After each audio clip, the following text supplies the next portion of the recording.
Bluetooth speakers are always a funny thing to review. It is always clear that sound comes before everything, but important factors that come in are also how it functions physically and the kind of experience it can provide for portability. This is what I truly experienced after reviewing the Boom and Mini Boom from Ultimate Ears. Today I'm going to be reviewing the Bose Soundlink Mini Bluetooth speaker. The Bose Soundlink Mini Bluetooth speaker is Bose competing in the same market as the UE Boom and UE Mini Boom speakers. Coming in at $200, it is on the pricier side of portable speakers, but it is on par with the price of the UE Boom. It comes in weighing 1.5 pounds and has a full metal enclosure, so saying it feels cheap would be nonsense. On top, it features a very clean layout of all the buttons on the device.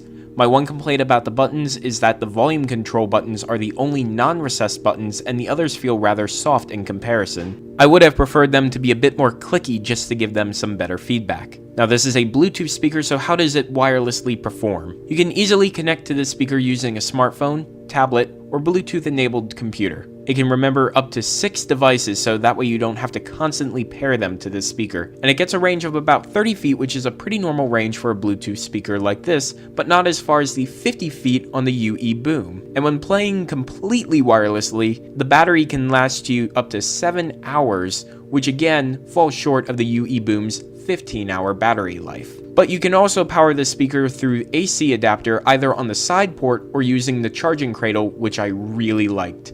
By the way, the charging cradle is included, but if you even want to have a hope of keeping the speaker in somewhat nice condition when you take it on the go, you are going to want to pick up Bose's soft cover for $25.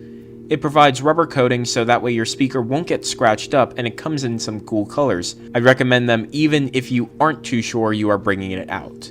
But looks and feels mean nothing if you have a bad sounding speaker. So how does it perform when the audio is flowing? 2 small drivers and front and rear passive radiators power this speaker.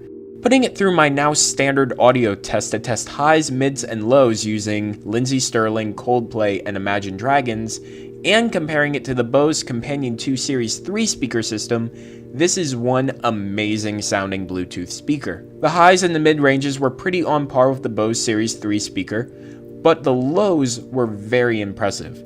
It didn't give room-shaking bass, but it did manage to push out enough powerful sound to wake me up a bit.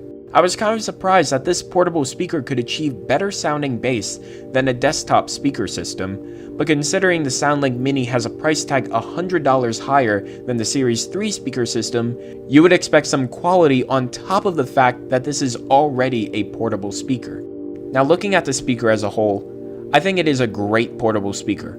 For $200, it definitely falls into the more expensive category, but the sound quality and build quality definitely help justify this price point.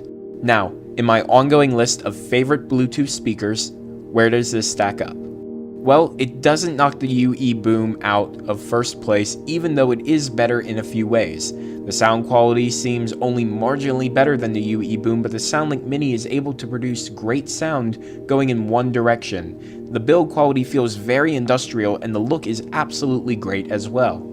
However, the UE Boom holds my number 1 spot, since even though the Soundlink Mini can be taken around, things like the battery life and Bluetooth range definitely limit it.